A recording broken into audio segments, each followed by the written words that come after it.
Whoop, and we're live. Hello, everybody. It is I, Zimzilla99, the king of the monsters, and joining me today, we've got Scrye, Kong, King Scrye, Adam, Conspiracies. The Conspiracies. Monkey. We'll get monkeys in the chat, boys. But it had been was it 3 days ago or was it 4 days ago? It was a few days ago. It was not yesterday. It was the day before yesterday. It's day before yesterday. Okay. But I found out more specifically because of the monstrosities Discord, and actually it was July 28th. Someone put Godzilla vs. Kong spoilers, and these were from 4chan. Of course, we know how 4chan can be with their tisms, but I decided, and Adam did too, to go to this 4chan link and see what was up. Thank God it wasn't a virus. But it was a lot of interesting, spicy stuff in these spoilers. So what I think we're going to generally do is we're not going to go too deep into spoilers first. We're going to give sort of half kind of thoughts without going too deep into it, and then I'm going to put a banner for explicit spoilers. So if anyone does not want to hear spoilers at all, like they don't want to be alluded to them, because we will go into them, I will put that on, and you do not have to listen. Just drop a like, share, and thank you all for coming to the stream. But what this does is that it breaks down not only what the toys, if the toys were actually implying stuff that was going to be in the film. It also talks about the locations of some of the monsters from the previous films, what's going on with some of the new Titans and other newer Titans, as well as the Godzilla vs. Monkey fights. Because I'm actually not going to be calling Kong throughout this entire video. It's going to simply just be Monkey.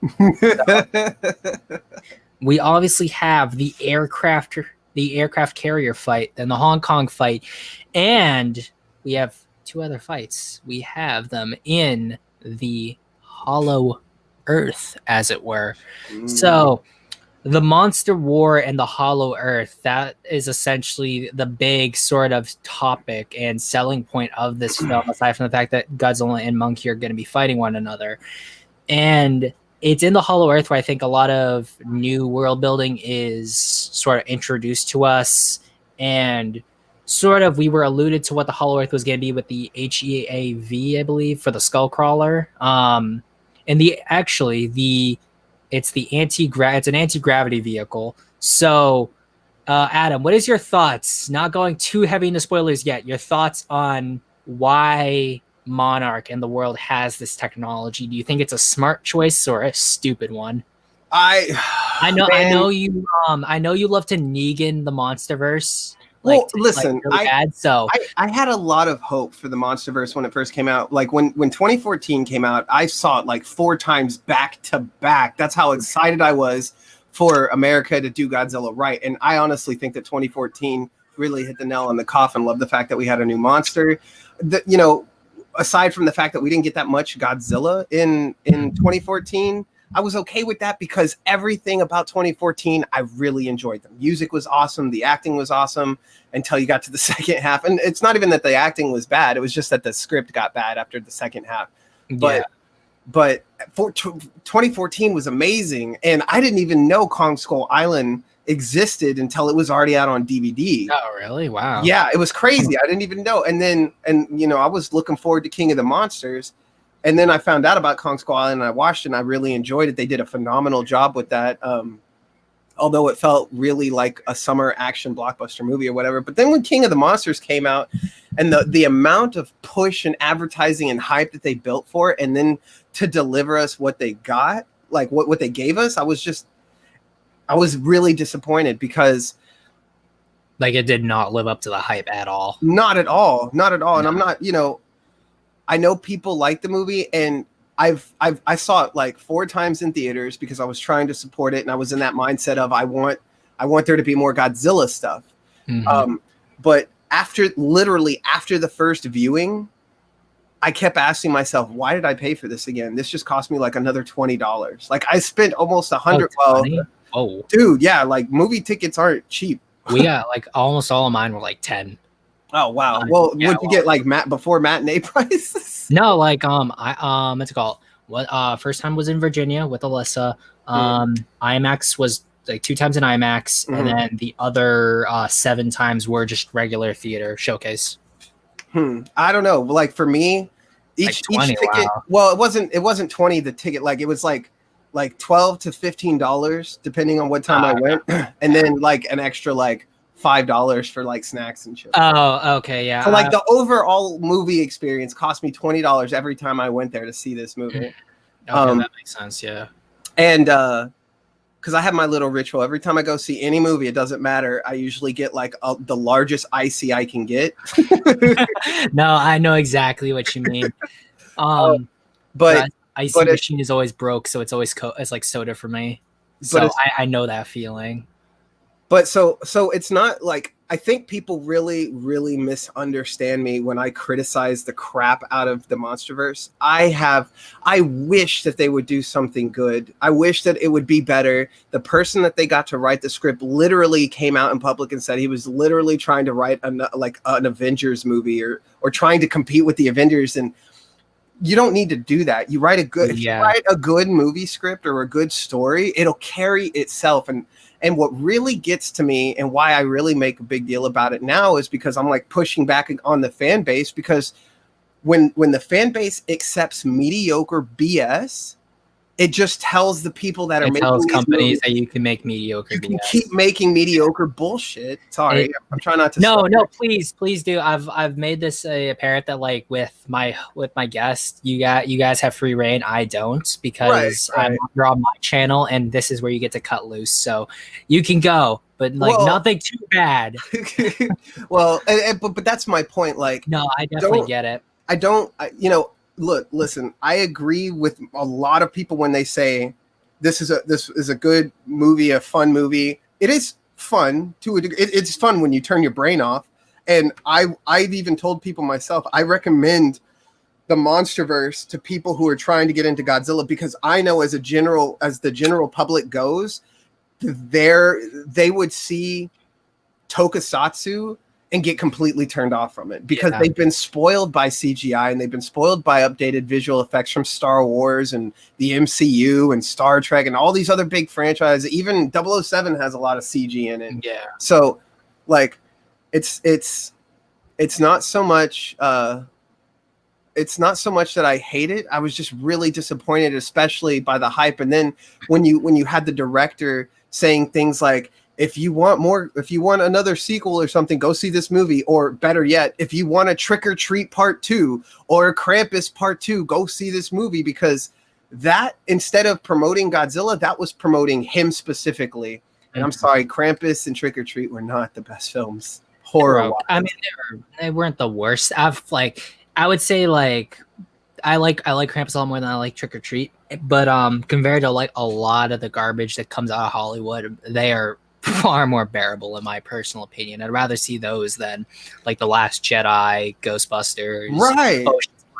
Anything. I also think that like a lot of the issues stemmed from the fact that the King of the Monsters was going to be the film where we got to see not just Godzilla on the big screen, because we had already seen that in '98, but we get Mothra, we got Rodan, we get King Ghidorah. This was essentially Ghidorah, the three-headed monster, Part 2, Electric Boogaloo, now in stores. And I can definitely see where a lot of people, it did not live up to the hype. I was very hyped, but I can definitely say, like, before I saw the movie, I knew in the back of my mind, this is definitely not gonna meet up to the hype, because there was so much hype. Like, if you were in circles with like a lot of Godzilla fans, the hype was definitely through the roof. And I think that what you touched on was that the writer who said, "Oh, I'm gonna make the next big Avengers film." No, you don't need to make the next Avengers. You need to make Godzilla. Like, I don't go to Warhammer 40K to get a Star Wars style story, and I don't go to Star Wars because I want to see a Star Trek style story.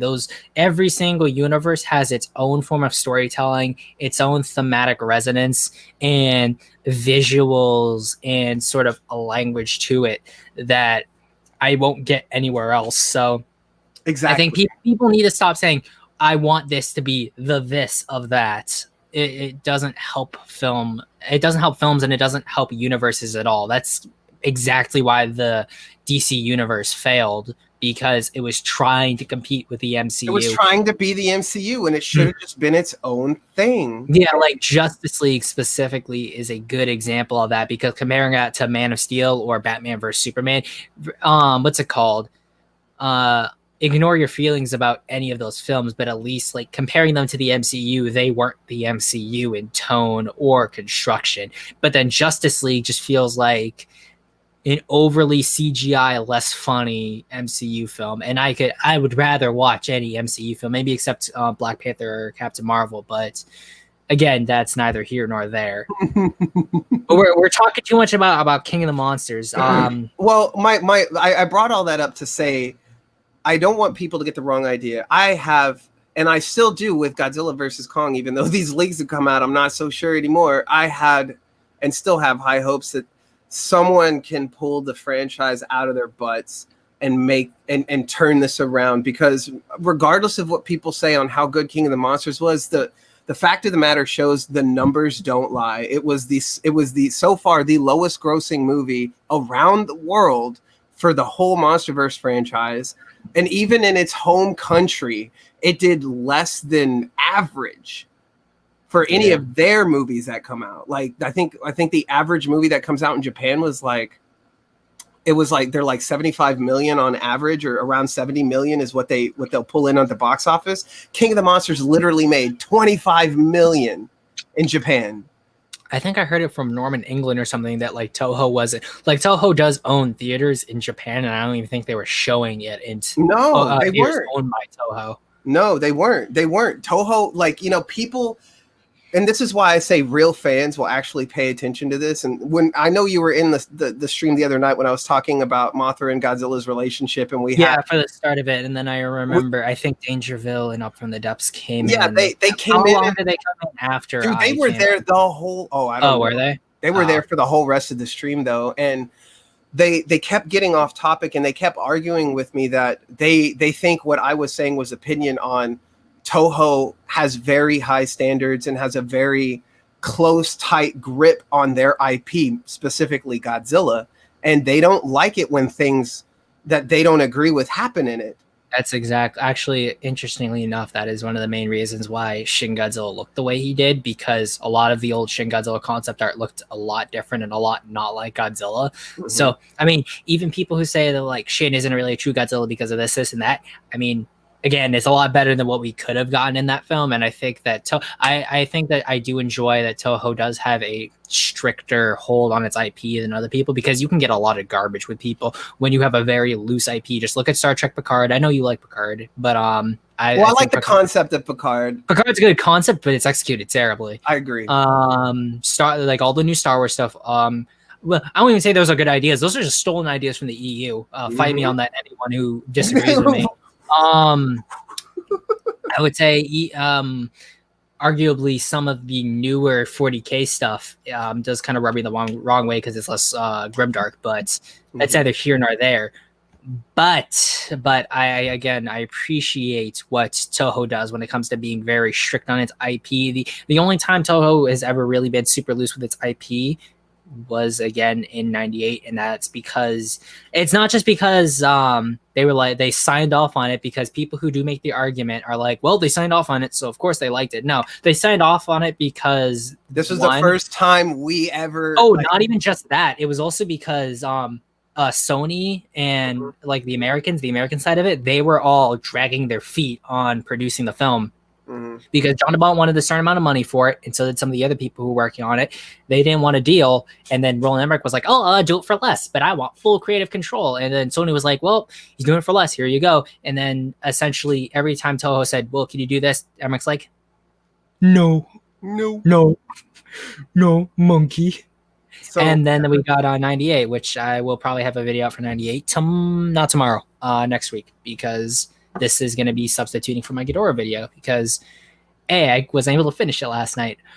But going back to the spoilers, I'm actually going to put the banner on. You asked me about Heave and this anti-gravity stuff. So yeah, so this is all of that to say this, like, as far as this technology goes, I'm kind of conflicted at this point. The realism that Legendary came out and said that they were trying to push forward with the MonsterVerse franchise, you know, with making Godzilla the way they did and the Mutos and all that kind of stuff. They were like, we're trying to go for a more realistic approach. And then in King of the Monsters, they threw that out the water. So at this point, like, I'm like, I guess they're really like not trying to stick with what they said about keeping it real, and they're really just throwing it out the water. That being said, because the movie's been pushed back, I'm curious if it's supposed to be taking place in 2020 or if it's supposed to be taking place now in 2021. And how the heck did we get anti-gravity so damn fast? Like I actually will say that I do have a banner on here. Hopefully it's on the screen for you guys watching the stream right now. That's good. Okay. I can see it. So what this means for anyone who is going to be watching throughout the rest of the stream is that we will be probably explicitly saying what a spoiler is. So while this banner is on, if you do not want to hear what the exact spoiler is, mute us, and then I will turn it off, and then you can put back our audio on, and you can hear us talk without us directly spoiling it. Because if these are true, this is going to be it's definitely something. So again, mute us if you do not want to hear what we're saying right now. Explicit spoiler warning. So, anti-gravity. Who do we know who uses anti-gravity? A certain dragon, a severed head, a certain meme that was very fun for a while, then everyone got super sick of it. It was not explicitly stated in the 4chantism spoilers, but that are certain Ghidorah was there are parts of it being used and processed to produce new weapons and equipment for Monarch and essentially the rest of the world, probably if we get more movies after this. Most likely not, but the state of the world is that King of the Monsters has allowed futuristic technology to be introduced into the MonsterVerse. So essentially, where Japan was during the Heisei era with its Maser tanks and the Super X's, stuff like that, all of that is now possible because of Ghidorah's body being harvested. Yep. It's they're literally stealing the idea from Godzilla versus King Ghidorah in 1991, where they got technology, or they in the future they took Ghidorah, turned him into Mechagodzilla, and then you move into Godzilla versus Mechagodzilla, and they built Mechagodzilla off that technology. Oh, we can't go there just Mechagodzilla. But sorry. They do the TISM. I'm just gonna call the 4chan spoilers TISM. The TISM states that everyone was talking earlier on, like back months ago, that Ghidorah, there was shots of Ghidorah chained to a rock with in a city. And what's stated here in the leaks is that there are runes carved on wherever he's being chained to, this giant stone. And I mean, I know that Adam, you're particularly knowledgeable when it comes to mythology and stuff. Doesn't this remind you a little bit of the butchering of Prometheus' story in a way? Yes. Oh, yes. You talking about the movie, or are you talking about in mythology? Mythology. Mythology particularly. But I thought you were talking about the movie too, because this actually sounds like something that they're taking out of the Prometheus movie as well. oh my gosh, I can't wait to start my non-kaiju channel so I can talk about other things besides Godzilla. I love doing Godzilla, but there are other topics I really would love to get into. But explain the myth of Prometheus to everyone in the audience. Well, I'd have to go back just to make sure. I briefly paraphrasing, but basically, briefly paraphrasing is fine. Prometheus felt bad for humanity, so he basically stole fire and gave it to humanity. And Zeus chained him up to this dais thing. I'm not even sure. It varies from story to story, but basically he was bound to this dais thing. There were runes and all kinds of stuff like that. And a bird would literally come in and eat away at his innards, his stomach and stuff every day. And then at night it would heal, and he would be revived. And every day it would just keep happening over and over and over. And that was his punishment for giving man fire. And that's kind of what this sounds like. Yeah, this really like, and I think like if there's one thing that's actually kind of off-putting to me, it's the fact that he mentions there's runes on the rock. I mean, it is a good tie back to mythology, but it just makes me think to myself, it just sounds too fantastical. And it's like, I don't know, it just like when I hear runes, I don't think like modern fantasy in a way like this. You will see, and this is where we go back to King of the Monsters, and I take issue with it because they had a whole movie where they could have explored the mythology behind these titans, because they literally go underwater and see Godzilla's lair and see the city that was built around Godzilla's lair that had supposedly sunk in the city. And supposedly, back in the day, the difference between, so back in mythology, right? All magic was science. Magic nowadays has been coined as magic is science that we don't yet understand. Right? I think who says that? I've heard the phrase before, but the name escapes me. I'd have to look up who quoted that, but that is the famous quote that magic is science and technology that we just don't understand. And when I pointed this out in one of my videos that I made like almost a year ago, where I was confirmed talking with Michael Daughtry about the fact that those were Anunnaki underneath Godzilla. Like there were 4 of them underneath Godzilla on that big mural that the submarine passes by, which is shrouded in darkness. So you really can't tell unless you're looking at the behind the scenes stuff, but they are 4 Anunnaki. And then you have Godzilla, Ghidorah, and Rodan on either side. And if you know anything about the Sumerian mythology, the Anunnaki are gods, just like the pantheon of gods from Greek and Roman mythology, except explicitly ancient aliens. Like the Sumerians, the Akkadians, the Babylonians knew that they came from another planet, not just from the heavens, but they literally came from another planet. And that is our real world mythology, folks. Real world mythology. Arthur C. Clarke is the one that said that quote, by the way.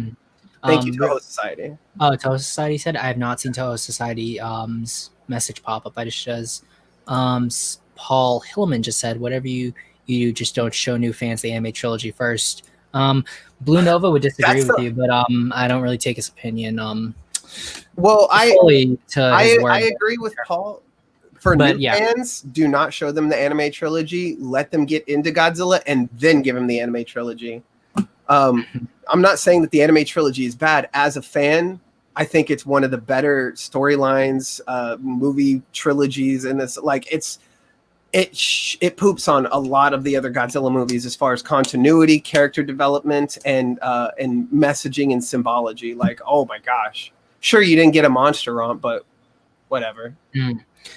Speaking of another thing that said in the start of the TISM spoilers, they're cyborgs. We've got cyborg crawly boys, the skull crawlers. Yep. And they're like their mouths and legs are being replaced with machinery, and one being a mounted unit. And this is specifically from the TISM itself. And it says, which bucks its rider's cage off and smashes its head on it. The other one being a drone unit that refuses to work, promptly killed by Kong, seen on its camera. So we do know that that during the events of King of the Monsters, as according to the novelization, that after Ghidorah's call, Kong heard the rumblings of the Skelly Boys, and Kong is not a fan of spooky, scary skeletons, so he decided to, as I think the book put it, go on a hunt and essentially just doomslayer the skull crawlers. Right. And what I think can be assumed is that Kong may be just romping around within the Hollow Earth during, like, between King of the Monsters and Godzilla vs. Kong, which that's what I'm thinking, because if he's been fighting the skull crawlers, unless they all got onto the island, which then I think to myself, how was Kong even going to handle that? Because, again, big monkey. But yeah, that's my opinions on it. I think Kong may be exploring the Hollow Earth, especially with how the spoilers turn out near the end with the TISMs. But yeah, we also are given a Hollow Earth introduction, and I'm going to turn off the banner here for explicit spoilers. this is just, what is your thoughts on the Hollow Earth without going too much into detail about the spoilers itself? I kind of like the idea because it's something they've been hitting at since Kong Skull Island, and it kind of expanded on it in King of the Monsters, which I think they could have done a better job of. So I really like the idea. And for those of you who don't know and don't actually keep up with what's really going on in the world, where the Hollow Earth came from, this is a real concept. This is something scientists are studying right now. This is something that is a big deal. And there are reports going as far back as like the 1930s of them looking into the Hollow Earth, like supposedly. And now we're kind of going into conspiracy territory, but this is what I've looked up on the subject. Well, this is your expertise, so this is my expertise, and it's not conspiracy necessarily, but so according to reports in the North Pole, in real life, there is a opening to the center of the Earth. You know, the whole movie, The Journey to the Center of the Earth and all that, like it's real, supposedly, and you will never see it on any map or anything on like Google Earth or anything, because they are literally covering it up because they're still figuring things out. And if you look at if you look at the real world, if you look at politics and the military forces and all that, there are several bases set up in the North Pole by multiple countries. Fact. Russia, China, Japan, America, everybody's there checking shit out, and they're all working together, which is very interesting. It was even said, dredging up old documents from back in World War II, the Nazis were exploring this. Yeah, that was something they were very much wanting to look for. They were very big into looking for this stuff, and they even have there are even documents stating that there were people that actually made it in, that maybe some of their submarines got trapped in there or something like that, actually went into the Hollow Earth, so to speak. So, and no, not the thing. The thing was in Antarctica, which is the South Pole. The North Pole. Yeah, the thing was something different. But well, I'm reading chat. I don't know how quickly it's coming up. Oh, chat's super slow for me, on here, but I'm using my iPad so I can follow chat there because it's so far behind here. Okay.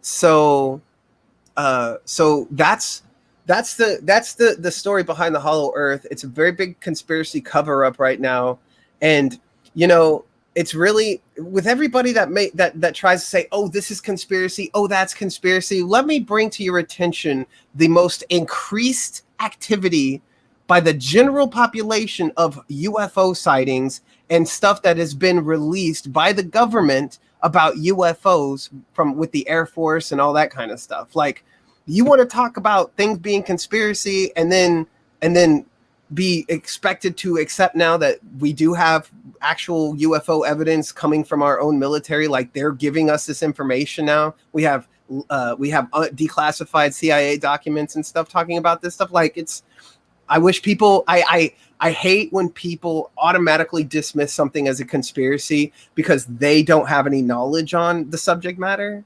It blows my mind. It's either for one, protection of their field, or two, they really just want to bootleg government. But then they're also like, well, you shouldn't bootleg certain kinds of government. It's very hypocritical if you ask me. Well, and then on top of it, I think that, you know, if you think about it like this and you look at the state of the world and just kind of the way things are, it would destroy people's brains. They would not be able to comprehend this and accept it into their life if aliens were real, if UFOs were real, if all this stuff that we watch in movie theaters and that we were told for years and decades that, oh, this is just fake, it's just the movies, it's not real. No. It's, get ready, because there's a reason why our president in the United States decided that we needed a space force. There's a reason why all of a sudden NASA is now going to the moon in 2024. There's a reason why all this stuff is happening, and it didn't happen before. Speaking of which, someone, Space Chicken specifically, now you'll see this is the newest comment for me in StreamYards. Bruh, I swear if they make Mechagodzilla, yeah, that's the newest message for me. And that's so far, we're so far back. So yeah, no, I will tell you right now, the Tisms do not say Mechagodzilla as a thing. Right. But not yet anyway. Not yet. But let's get on to the somewhat confirmed, though not really confirmed, monster, or we should say mecha of the MonsterVerse. Mechagodzilla. So, Scrye, what is your thoughts about Mechagodzilla? And after you give your thoughts, then we'll be going into the actual Tisms itself and putting on the banner again. I honestly, when I heard the rumblings of it and people were like hinting at it way early on, I was really kind of dismissive about it. I didn't want to believe it because to me, I was like, how would they put in Mechagodzilla? Like, I just don't. I mean, hey, they put Doomsday in Batman vs Superman, so anything's possible. Well, but Doomsday is understandable. Like, for me, like the time frame from King of the Monsters to Godzilla versus Kong, like, how the heck did they build it? When did they get started on it? Like, there was nothing on it. And for me, with Mechagodzilla being in the movie, they better do a damn good story of explaining where he came from and when they started building him and all that kind of stuff. And if they did started building him a long time ago, back when Monarch first started exploring Skull Island, because that's what, at the end of King of the Monsters, that's what the credit roll newspaper clippings say, that they were developing it on the island. When did they start doing that? And how the hell is that old technology going to be viable in 2020 or 2021 when this movie is set, like the setting? That's what I never got, and that was my kind of opinion on it. And based on the spoilers that we have before we get into them explicitly, do you think that the spoilers give a good job, or are they justified enough in your opinion? What are your thoughts on that? About putting Mechagodzilla in there? Well, no, just how, like, what's the reason behind Mechagodzilla existing, like his components as they were. We'll get into them more explicitly, but your thoughts on that. Do you feel like that was done well or no, from what you've seen? On why he would even be in the MonsterVerse to begin with? Yeah, as well as like what's controlling him, you could say. Well, that whole part of the spoilers. We'll see. Okay, so after State of Being built around the same time or a little before King of the Monsters. So as when I first started hearing about it, I was just like, after seeing something like Pacific Rim, I'm like, okay, it could be doable. Pacific Rim was pretty good. That made a lot of sense. You could see people working on the mechs and all that kind of stuff. So I was like, okay, but how are they going to control it? How are they going to pilot it? Because let's be real, all the old Mechagodzillas, the only one that even realistically made any kind of sense was, in my opinion, the Kiryu Mechagodzilla, because it was being remotely piloted by somebody somewhere else. Like, it wasn't manually. And I was thinking, like, the only Mechagodzilla that was manually piloted was Mechagodzilla 2. Oh, true. Okay. Because Showa Mechagodzilla is a robot, actually. Right, but the difference between, and the reason why I don't bring up Showa is because it's alien. Yeah. Like, it's alien tech. Aliens. So that's why I bring up Kiryu, because Kiryu and the way Kiryu was made the most sense. And that's one of the things that I was thinking is, like, if they put Mechagodzilla in this movie, it would totally make sense if they took the bones from 2014 that Shirazawa stumbles upon at the very beginning of the movie, which is Dagon.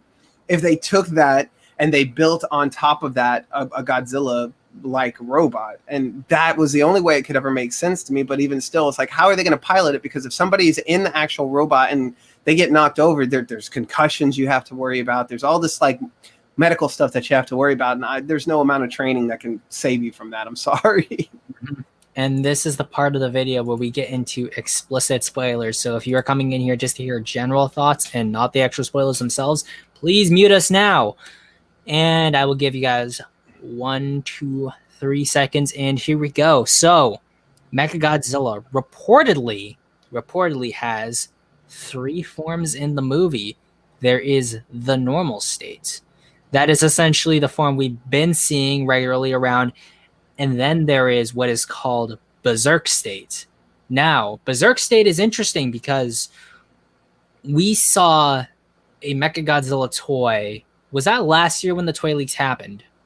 I think it was actually at the beginning of this year, wasn't it? Beginning of this year, or was the end of last year? No, it was the beginning. I'm pretty sure. Well, it might have been like at the end of last year, beginning of this year. Yeah, because like again, with everything's happened, everything's kind of just clumping together. But yeah, earlier in the year, we got Mechagodzilla leaks, and everyone was talking about the Mechagodzilla with the red spines. What was that about? Is this connected to Mechagodzilla with those spines? So what we do know is that the TISM states that Berserk mode glows red, and I assume most likely that the glowing red implies that when it comes to Mechagodzilla.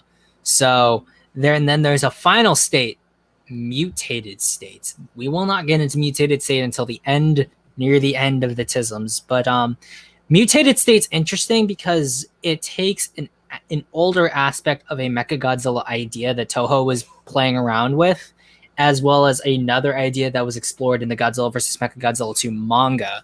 So we will get into mutated state later, but in terms of abilities, people were probably wondering, can Mechagodzilla fly? No, he cannot fly. Mechagodzilla cannot fly, but he can hover short distances, and the TISM states this is used to outmaneuver Godzilla. So essentially, the extent of his abilities are probably like that of the Pipeworks games, where Mechagodzilla can just sort of hover around, can't really fly around normally. But yeah, Mechagodzilla cannot fly, and he has a wide assortment of weapons. He's got missiles that it says that discharge Godzilla's nuclear energy. However, I think they mean disable Godzilla's nuclear energy. But then there's also the powerful plasma cannons in the mouth and chest.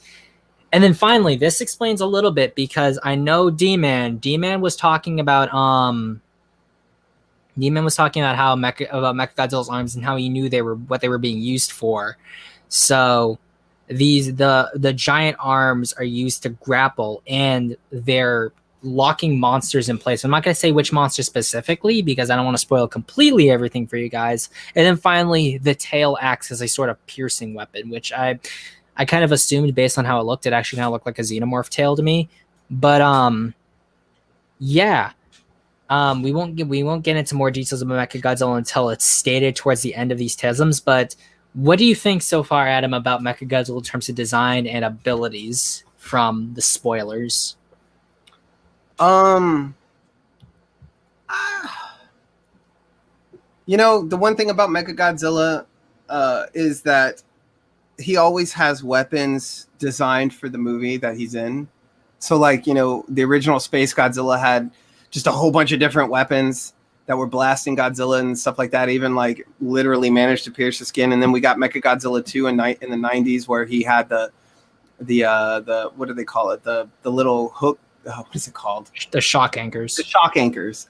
That blew, like, that was something specific to that movie to blow out Godzilla's secondary brain. And then with Godzilla versus Mechagodzilla in the 2000s with Kiryu, I mean, the whole thing with him was that, he was like a cyborg Godzilla, kind of, sort of. So the weapon systems and the Berserk mode, I honestly just see this Mechagodzilla as a Kiryu ripoff, to be honest with you. It's like another version of Kiryu, but Americanized.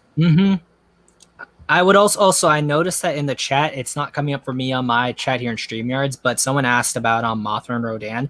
The TISMs actually do state that Rodan is briefly mentioned about going into hibernation, but there is no Mothra.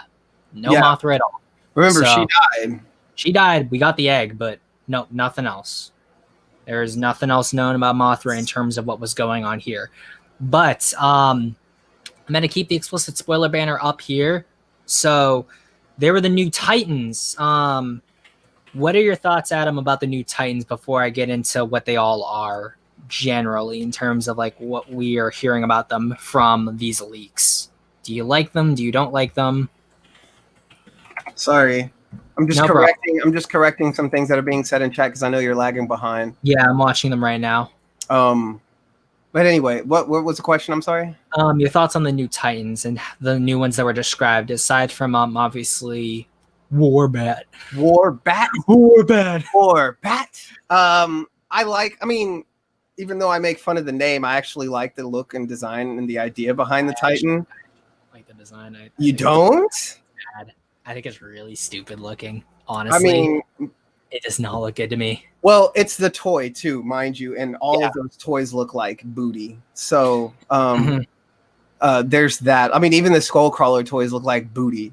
Everybody's in chat going Warbat. Warbat. I like the idea. I guess I should say the concept of the Titan. I like the idea of Camazotz. I like sure they didn't say it, but it makes absolute sense to let them use Toho's most popular and recognizable kaiju. I'm not disagreeing with you, Toho Society. I'm sorry, I'm answering a question that you can't see. I'm not disagreeing with you, but don't say it's fact until it is fact. Just don't say it's fact until it is fact. Anyway, I like the idea of what's been said about the other kaiju being in this. And you know, if you're familiar with Methlo Kaiju Fan 97's animations, the Convergence animations that he has, that's what it kind of reminds me of. Is like, it's almost like they took his idea and then applied it to the MonsterVerse, because they're like, oh, we need this big monster war and all that kind of stuff going on. And I like the idea where these monsters are coming from. My question is, where they come, like where were they before, like the Alpha Call and all that? Well, yeah, like where were they? Why? I don't know. I don't really have that big of an opinion on the new monsters or the new Titans coming out in this movie. My question is, how are they going to fit all of this into this one movie? They're like everything that has come out in these spoilers. There's a lot, you guys, and we have only scratched the surface. And I'm just like, how is all of this going to fit into this one movie? Because again, I feel like we're going to get another King of the Monsters where there's going to be very lackluster character development, on behalf of the monsters and the human characters themselves. And then it's going to be one of those hold on to your seat, because it's going to come and go like that. It's going to be really fast, very breakneck pace. So that's the only opinion that I have. Is going to bother me. What's up, Jaws man? Oh, Jaws in the chat. Saw, dude. But speaking of which, we have the new Titans include Warbat or Nozuki. Let's just call him Nozuki, just for this. His official name is Warbat. No, Warbat. I'm sticking with Warbat. Any chance I can take to poke fun at their crappy name job, I'm gonna Warbat. My Warbat, but whatever. And then we have a giant praying mantis with what is described as a cone-like head. So I guess we're getting a Kamakuris ripoff. But this is kind of interesting. A sphinx-looking monster. I know that there was Titanus Amaluk. I think that was the right one. No, not Amaluk. Sekhmet. Titanus Sekhmet. Thank you. We go. Amaluk was a Titan, but no, I'm thinking of Sekhmet. It was Titanus Sekhmet. It is a Titan. Yeah, so I'm thinking this might be Titanus Sekhmet. If we're seeing any new monsters, this might be Sekhmet. And then we have a sea serpent and a couple. I can't really pinpoint an origin. Either Titanus Leviathan or could be Orochi, but it's probably Leviathan if anything. Yeah, I think it's Leviathan. And these aren't in the spoiler, so I'll just say them right now to anyone who wanted to see Behemoth, Scylla, or Methuselah return. No. What? No. We are not seeing. You do not get to see the three guys again. They do not appear in the spoilers. Do they? Yeah. It says it in there. Like, does it? Yeah, major spoiler alert. Scylla gets killed specifically. Oh, well, thank God we have the explicit spoiler warning up. Where is that? Is it further down? Because I'm near the top of it still. I gotta find it. Yeah, because there's again, this is a really giant document here. Yeah. I had it. Hang on. I gotta find out. I actually copied and pasted into a document. So I can, again, there is so much to go over. So I probably just completely forgot about the fact that is mentioned. But even then, that's stupid. Like, that's really dumb. I really wanted to see her return in like at least like good way, but nope, just dead. Okay, because I'm near the top still, like the first part that the OP posted for his tisms. I cannot remember where the hell I saved this. So Adam might be just lying to me and hurting my feelings. Cause I actually really like really not trying to lie about this. Don't you lie to me. Don't you do this. Where? I'm looking. And so while you're doing that, actually, while you are doing that, I will. No, we didn't. I just realized Space Check asked, did he say Zilla? No, he didn't say Zilla. Scylla with the Scylla, not Zilla. The big thing, the big spider-looking thing that came out of Arizona and had like the octopus mouth. Scylla. Mm-hmm. Scylla. Which doesn't make any sense based on the actual. Toho said, "Can I link the document where I put in just about everything? Makes it easier to look, though." Yes. Toho Society, please, because he's the one that initially. Oh, he sent it to you, and then it just copied everything that was in that document, but he's been updating it with more stuff that's been coming out. Oh, okay, thank you. So thank you. Toho Society becomes my new lore master. Okay, but Jaws asked me to describe Mechagodzilla. So, yeah, think about the Ready Player One Mechagodzilla. Take away his awesome like plantigrade or digigrade dinosaur legs and give him more traditional Godzilla legs, and then give him giant robo claws. So just like giant meaty claws or like metal claws, I guess. I don't know. Yeah, here we go. So this is in the document. I have it pulled up here. Several new titans are introduced, including Nozuki, aka War Bat, a giant praying mantis with a cone-like head, the titan resembling a sphinx and a sea serpent, and several others. Scylla, Queen Muto, giant bird Nozuki, and many skull crawlers gets killed throughout the film. Rodan is hibernating in a volcano, and Mothra doesn't show up. Yep. Oh, okay. Thank you. I'm actually gonna be using the document now instead. So it's so much better. Like because I've been like going through the bloody actual disc, like the 4chanisms, and that's so hard to navigate. Yeah. I hate you, 4chan.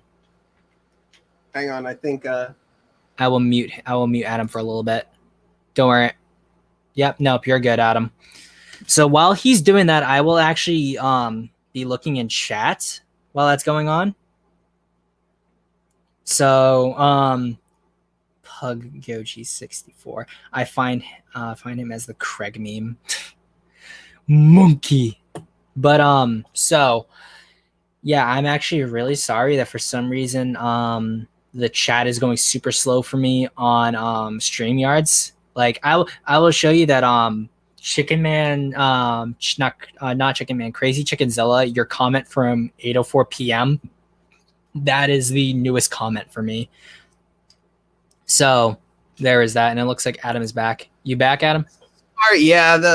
Sorry about that interruption. My dad's not feeling too well, and he's lying down, and my neighbors are driving by with their stereo systems loud, and he was like, Adam, because I was working on music earlier, and he's like, what's up with the beat? And I was like, that's our neighbors, that's not me. Oh no, honestly, it happens. I have neighbors in the back who do the same thing in the middle of the night. It's annoying. But Jossman actually asked, will the severed Ghidorah head give Kong lightning abilities? No. No. Thank God, no. Yeah, thank God. I did not want to see Monkey get lightning. I did not need another Monkey electric type Pokemon in my life. But actually, Adam, how do you feel about getting validated about your axe prediction? Ha! Fuck you. Told you all. It's so stupid. It's okay. So how he gets it, I'm not as mad about like finding out how he gets it from. It's still stupid. How it works is dumb. I am sorry. That is. I didn't. Is that something new? Because I'm not exactly sure what happens. What do you mean? Like how it works? What the axe can do against certain attacks, and like what it does when it gets struck by things. Oh, that's so dumb. Are we there yet? I think spoilers yet? In the actual TISM itself, that's where I'm at. But on the document, probably not. I was going to talk about it right there. So why not? Let's talk about the axe. You've pseudo confirmed it for a while now. So why don't you just take it away? What's the axe? The axe is a severed dorsal plate from Godzilla's spine. Fuck you, Adam. I hate you so goddamn. So stupid. So yeah, and where the thing is I don't know if and I'm not seeing it in the document, and I don't remember seeing it on the website, but it doesn't say exactly how the dorsal plate gets severed. It just says that it is a severed dorsal plate from. Well, I will actually say what the OP's TISM states. It's Kong's axe is made from, drum roll please,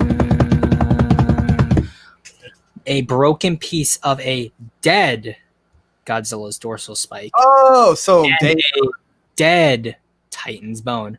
And then he puts in parentheses, possibly the dead Godzilla's leg bone. So he does not rip it out of Godzilla. Thank God. Yeah. Like, if there's one thing that, like, at least is good, is that the continuity of his spines maintains, because when Ghidorah rolls around Godzilla, his spines kind of fold and stuff. Because I knew if Kong hit him in the back and ripped out a spine, that would have looked so dumb. And like, just thank you, movie, for at least not going super dumb with that. Thank God. But how the axe works is dumb. It's essentially Stormbreaker. You want to explain how the axe works for us? Go. You could take this one away since you like it. Fuck you, Adam. You just so goddamn much. But yeah. So the axe can also be charged with radiation/energy and send out an EMP-like pulse when struck. This is, oh my, no. Oh God. So essentially what they're saying here, which really, again, this is another reason why I think Legendary is really bad at creating characters and developing characters, is that Godzilla's dorsal plate can send out an EMP attack when struck that makes it to where Godzilla can't use his breath. Kind of like the way the Mutos shoot out their EMP, which makes me go, wait a second. If Godzilla's own dorsal spines can send out an EMP attack that shuts off his attacks, that doesn't make any sense. What? Let me just kind of, yeah, there we go. You see that? You see that right there? Why did they make Kong into a brute from Halo? Why does Monkey have a gravity hammer? Why? Why? This I don't like it. This is why the meme of Craig the Brute is going around for Kong now, because that's exactly what they did. He's literally a brute from Halo now. It's like the Great Schism all over again. Yeah, I'm gonna have to agree with Eric Zilla, even though it would really kind of upset me on how he did it. I would have personally rather have seen Kong fight Godzilla and somehow break off a dorsal plate than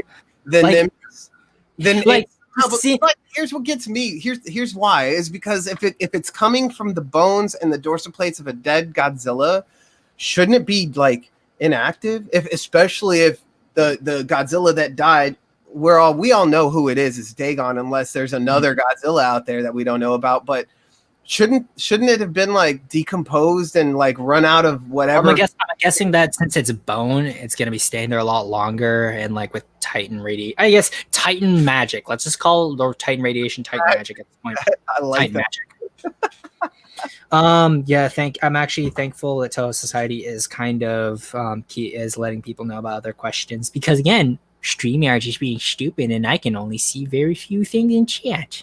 Yeah. But yeah. It's like, yeah, it's actually, Toho Society puts it perfectly. It's like Black Panther's suit in terms of how Kong's axe works. Well, I'm not even gonna say what I was about to say, because that would be really bad and I get canceled for that. Nope, not gonna touch that. But everyone was talking about there was going to be a tree in the mouth moment in Godzilla vs. Kong. Wingard was talking about this. And I knew that was probably going to be super fan servicey and weird, but I guess this thing's okay. Kong gets a Ferris wheel and hits Godzilla with it.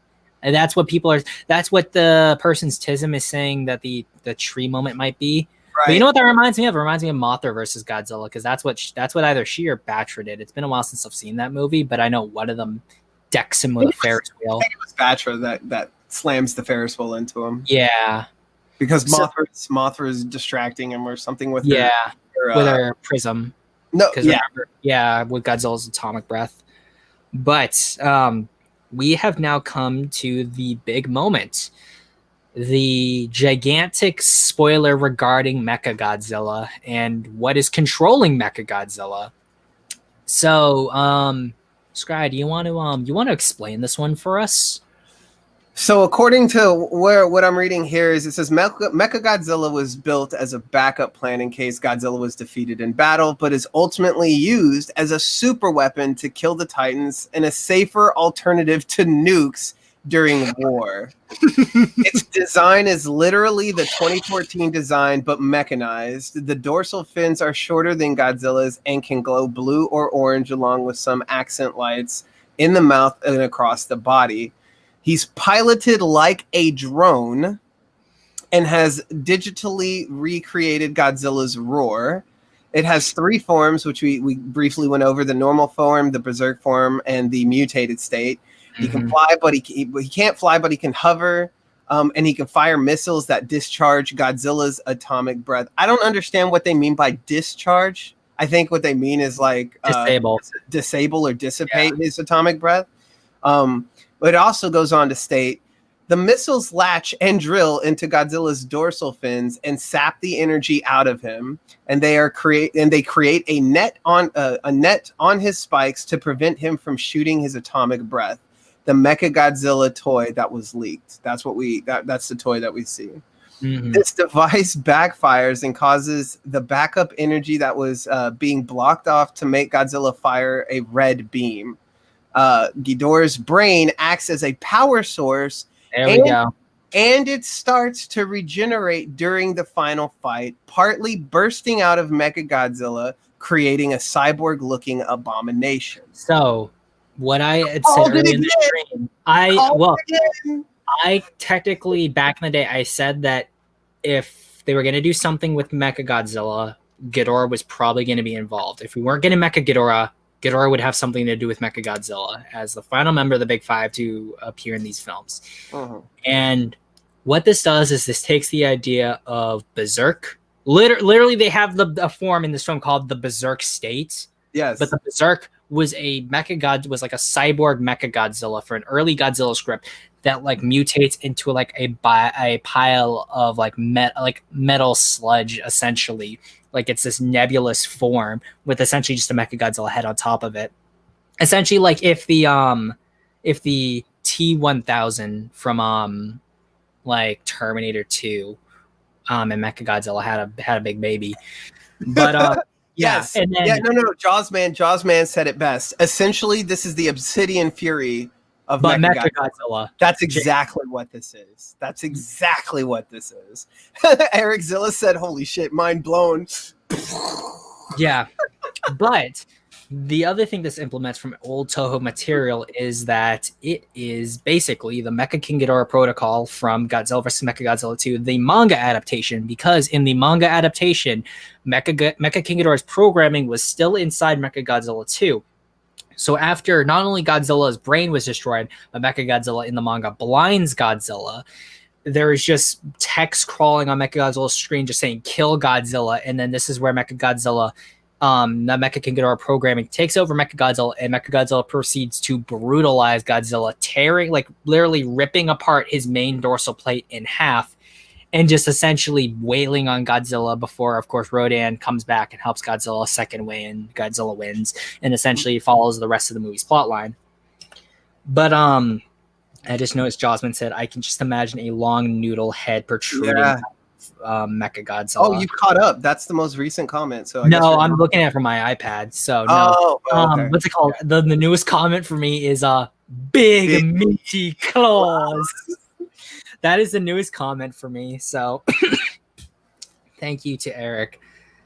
And actually James says, I mean, sounds like we get a scene for Kevin, but I don't know, where did you guys get this again? I heard something like this somewhere before, and I heard someone from Toho Kingdom try to look into. this. This is from 4chan. And you know how 4chan can be kind of tismy, so that's how I've been calling the spoilers tisms. So, yeah. Then, so actually, what it's interesting because in the documents they go into how Mechagodzilla essentially like brutalizes Godzilla, just like in the Mechagodzilla manga. Mm-hmm. But should we talk about what happens to a certain island? Oh, you mean Skull Island? Yeah, Skull Island. Okay, yeah, sure. You can bring this one on because you can start with this one. Just like Skull Island is gonna, I don't think we're not. That's not gonna be a setting for the MonsterVerse anymore. Afterwards, if movies, I actually won't go into too much detail about that because let's not spoil everything, shall we? But I think you should. I think you should. Only because part of what you have to say about that is something that I have been telling people, and all of you. Oh, when we get to it, I just want to point the finger that I'm glad they're doing this, and I was right from the get-go. And this is the one thing that could possibly save this film from being an absolute dumpster fire for a lot of people, because let's just put it this way. Everybody that I've talked to about this movie saying, if Kong wins, I will hate the MonsterVerse and this movie will be trash and all this kind of stuff. Get ready to get that rage on. Just get ready for that rage to get on. Like, I'm just saying. But I will look over some character stuff because this is from the Google Doc. Madison does have a kind of psychic connection to the Titans that was briefly touched on in the novelization, not really in the movie though, and that's being monitored by the twins. Mark is now has taken Serizawa's place as top Godzilla researcher. Lance Reddick plays the son of Houston Brooks. You mean Nico Tatopoulos? Yeah. That's what Mark is now. He is now the Nico Tatopoulos. You know what? Nick Tatopoulos was the worm guy. Mark's the wolf guy. Yeah, exactly. The wolf guy. That's a lot of wolves. You know, I've been around wolves. I've seen how they work. That's Matt right there. That's awesome. I've been around worms. And when I electrocute them, they come up out the ground. You know, he's not some enemy trying to evade you. He's just an animal. And when I dig earthworms, the best way was not to dig them out, but to draw them out. You should figure out what he needs, and then he'll come to you. I hate that movie with a burning passion. But so, and then Isaac Gonzalez plays a Monarch Task Force member, and there's stuff going on with her. I won't actually explain that. Why not? I don't want to spoil everything for these people. Okay, fine. Actually, what I will do is, honestly, the human stuff, like everything that we're telling you about the kaiju and all these other characters, like everything else is kind of like meh. Like the human stuff, like you can kind of go, oh, okay, I saw that coming. You know what I mean? Yeah, but I'm actually typing right now. If type TISM in the chat if you guys want full spoilers. Because we will spoil everything for you. So that's what you guys got to do. Just right there. So Tism, spicy bean dragon. Just try Tisms in the chat if you want full spoilers.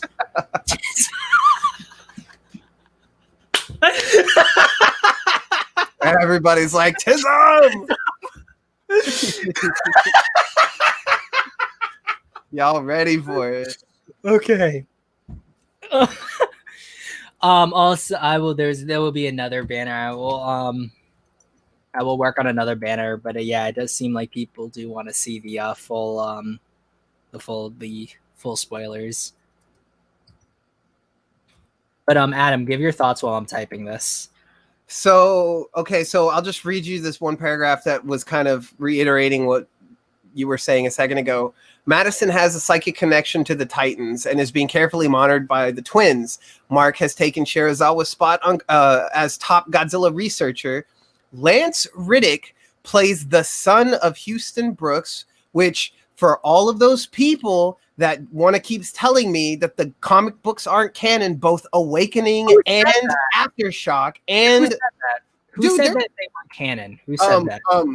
D-Man, Dangerville, everybody, like all of these big people that think they know what they're talking about would like, no, they're not canon, whatever. They are canon. I'm surprised.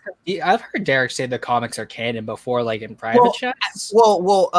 Awakening. A lot of people had a problem with Awakening and its continuity, and I can agree. Yeah, but this is where I say Legendary sucks at writing stories, and their continuity is terrible. But here's where Awakening officially, outside of Legendary saying it's officially canon, this is where it ties into the movies, because you have Lance Reddick playing the son of Houston Brooks, right? He was in the Skull Island comic books. And then you have Isa Gonzalez plays a Monarch Task Force member and a double agent to Apex. Monarch's team serves as Isa's character grows a fondness towards Kong after he saves them from the Skull Crawlers, acting as Kong's guy to Mark's Godzilla guy. So Mark is about Godzilla now, and then Isa. I think it's Isa, right? Isa. I don't really care.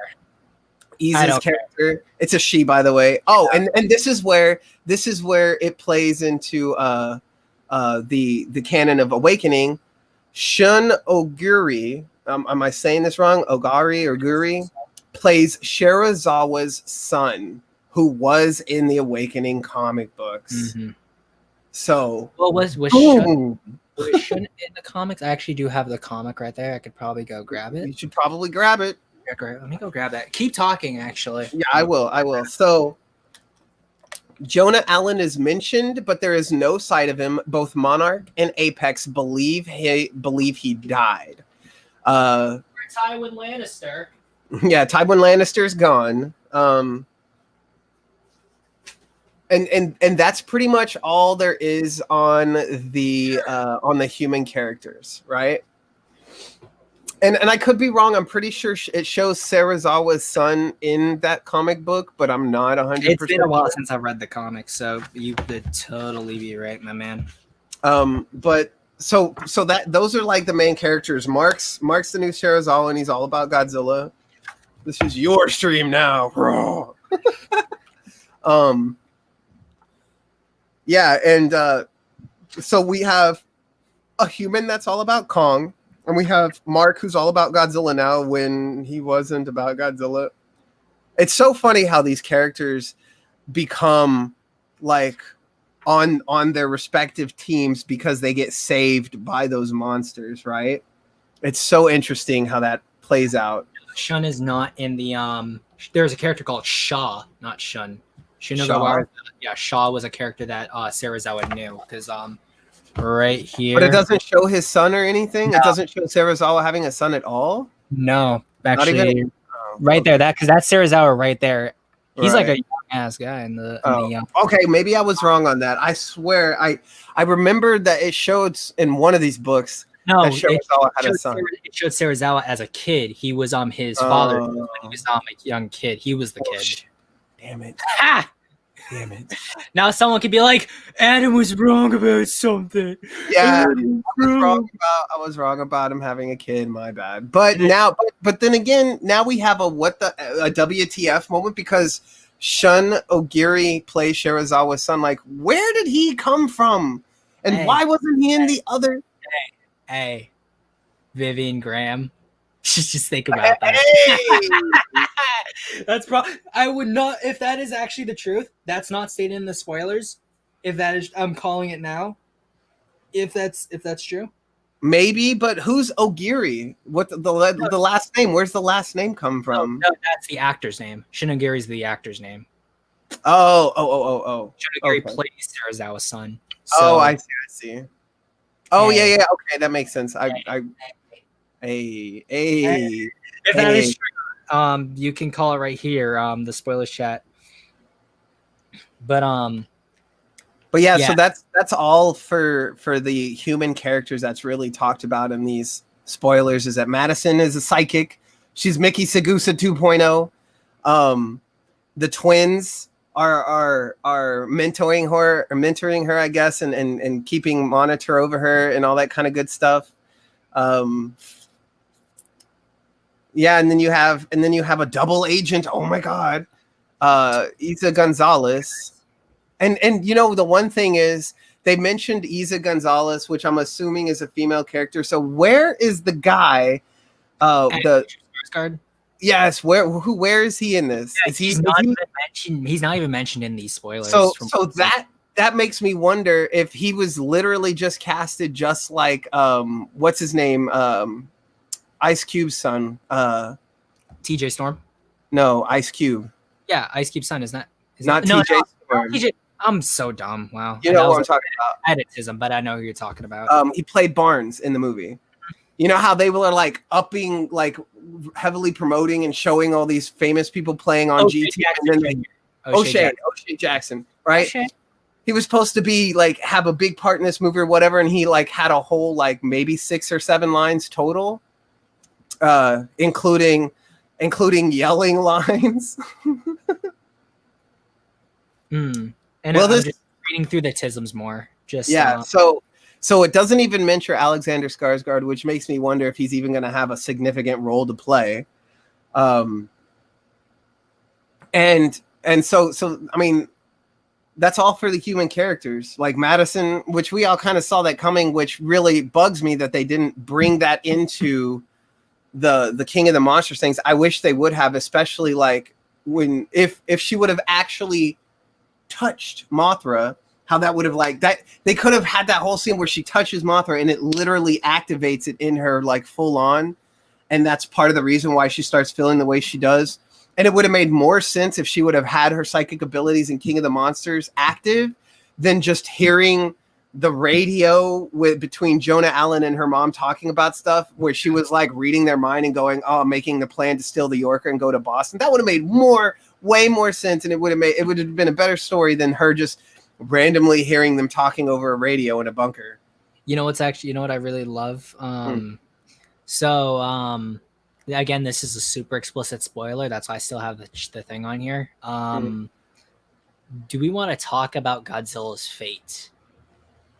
We'll save that. We'll tell you about what happens to Godzilla at the end of towards the end of the tisms. At the end of the tisms. I think that's what I mean, because we're getting through these pretty quickly, actually, and we're almost there. So you guys just bear with us a little bit. Here we go. The human plot is about Apex attempting to frame Godzilla as a false protector and plots a campaign to ruin his image. Sound familiar with fake news? And you know what's even funnier? That I have been working on my own take on Godzilla vs. Kong, and that's exactly what I was thinking was that. I called it. I haven't said it, but I did. Says they've been trying to recreate the orca, but it fails, resulting in hijacking radio stations and playing Godzilla's species roar in various frequencies to attract him. This is why we get the Godzilla toy with the busted up radio tower. And playing Godzilla species roar in various locations to attract him, then planting bombs and in buildings to set them off to make it appear as if he's attacking them. Ooh. Kong is introduced when they learn Godzilla and Kong's species battling in the past via the Hollow Earth, cave paintings, and it is theorized that humanity came from the Hollow Earth. Ooh. We are truly monkey. To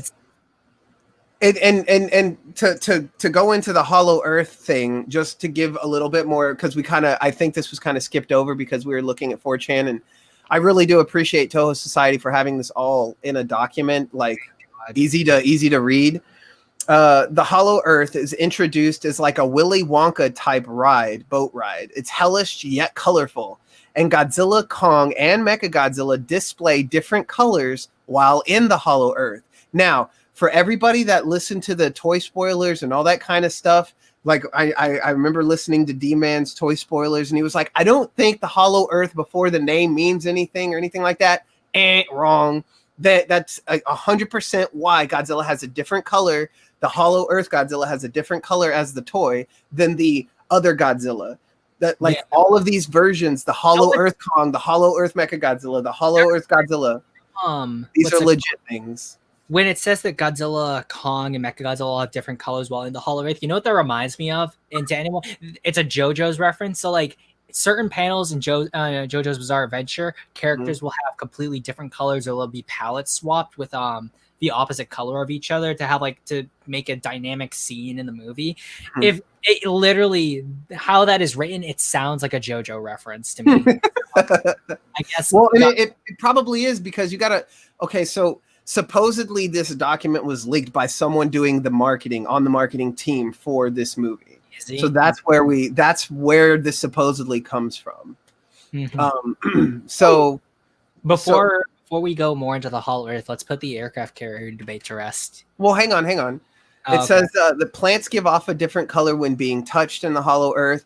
There are a few ruined Aztec-like pyramids and a miniature sun on the roof of the Hollow Earth, encased in something resembling a beehive. And to anyone who is wondering what kind of what that would look like, if you ever saw the Brandon Fraser Journey to the Center of the Earth movie, there is a similar structure in that movie. Yes. So I suggest if you were looking for a similar image, go watch that movie. You should, definitely. If you want to get a really good idea of what the Hollow Earth is and what it'll be like, go watch that movie. It's campy, but it's fun. It was made to be a 3D movie, so some of the shot sequences are. It was a fun time when I saw that as a kid. I was a happy little tism.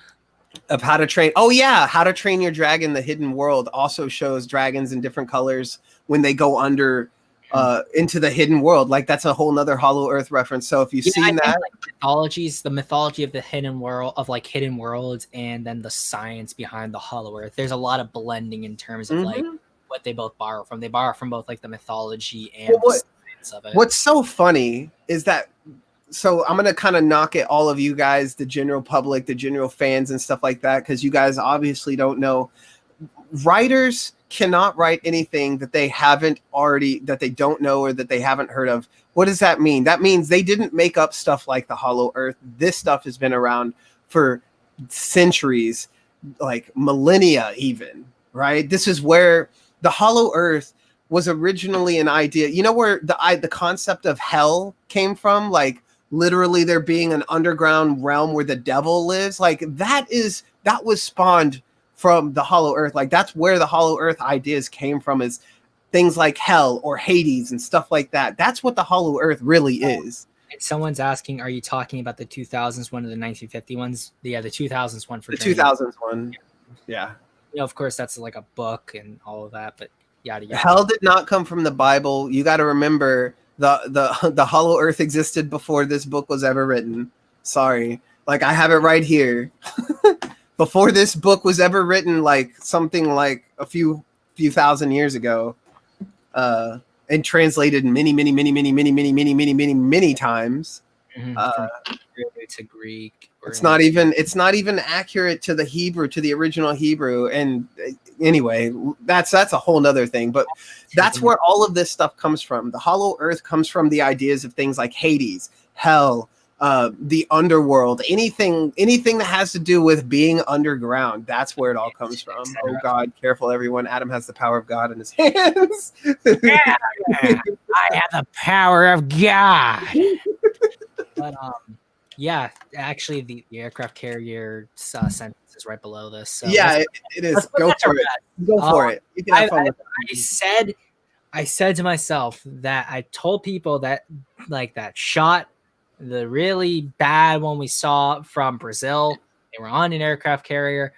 I said that like either it's gonna sink or it's going to be or it's a gigantic one. And I think it was in our stream. I was like, it's going to be the Argo of aircraft carriers and the Atrodon.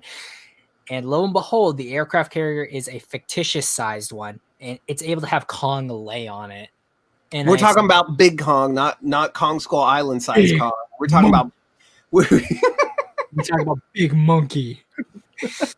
So, and even if you're looking like again. We know for a fact now from not even the toy lease, the toys themselves that you can get on the back of the box, it's an aircraft carrier. Right. Even like in the grainy footage, you could see a control tower for an aircraft carrier. That was one thing I spotted, and I people said, "Oh, it's probably a pier or they're by an island." No, like they're outside of Skull Island. They are transporting Kong off Skull Island. Yeah, go ahead. Sorry. Like I knew for a while I was an aircraft carrier, and then people were like, "Well, it doesn't make sense because realism." But again, King of the Monsters scrapped realism out years. Like it's been a while, but again, yo, I was right. If these tisms are true, I feel very validated by this. But I want actually they're in the spoilers. The tisms do tell us whether or not we're getting a trailer. And actually, you know what? Since we're spoiling everything, you guys don't need to know about the trailer time. You don't need to know. It does tell us when the trailer's coming out. If you want to go find these spoilers, go find them. It's unfortunate, but we won't share it with you. Yeah, that's the one thing that I'm gonna enjoy for all you naysayers and people who ever talk crap about me calling all this stuff or whatever. I don't want to tell you when the trailer's coming out. I know when it's coming out, and I can totally be patient for it. But you guys are just gonna have to wait. I can tell you right now, December 18th. I can tell you right now, it's not going to be on the 31st of this month. Yeah, it's not coming out this month. And y'all have to wait. I have to wait for Halo Infinite. Y'all have to wait with me. Mm-hmm. I'm actually looking forward to the new Star Wars flight game. No, the new flight simulator game. No. Whatever. I don't buy new Star Wars crap because I don't consume bad content. As I hold my Monsterverse body pillow with me, but actually, we won't even. I think that because people love. I love debating about who would win, Godzilla or Kong, or in the Oh no! I want to talk about this one. Want to talk about this? I want to talk about it. Besides, they all already voted. All excited about? Yeah, they all. Am. You don't understand. This validates you. So you know what? Since this makes you big happy, talk about Monkey versus Ziller. Let's talk about it. So let's get right at him. Okay, so where is it? Oh, Eric knows when it's coming out, so good job, Eric. I'm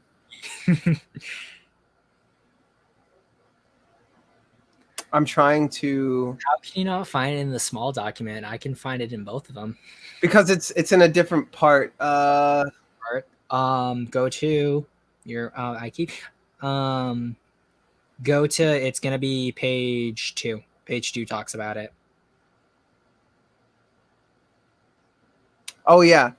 Okay, yeah. So for all those, so we could put it to rest, Godzilla spanks Kong. He beats the. Okay, that's not exactly how it says. Yeah, it says.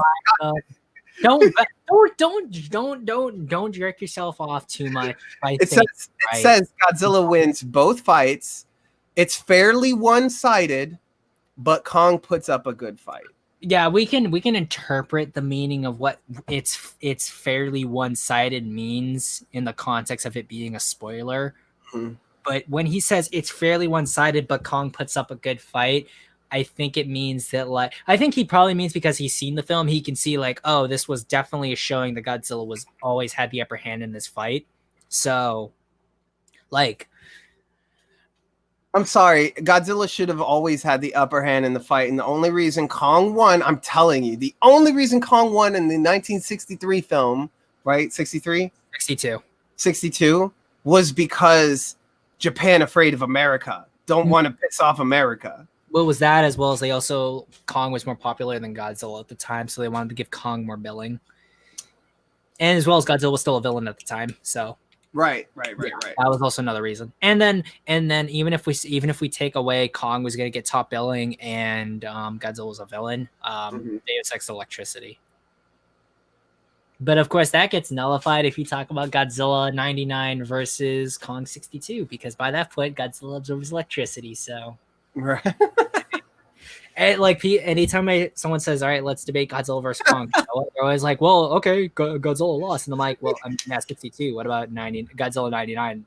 By destroying monsters, he can absorb electricity. So even if Kong gets powered by electricity, Godzilla it doesn't affect Godzilla like that anymore." But okay, so I love this Godzilla. So Godzilla spanks the monkey. Yes, lizard spanks monkey.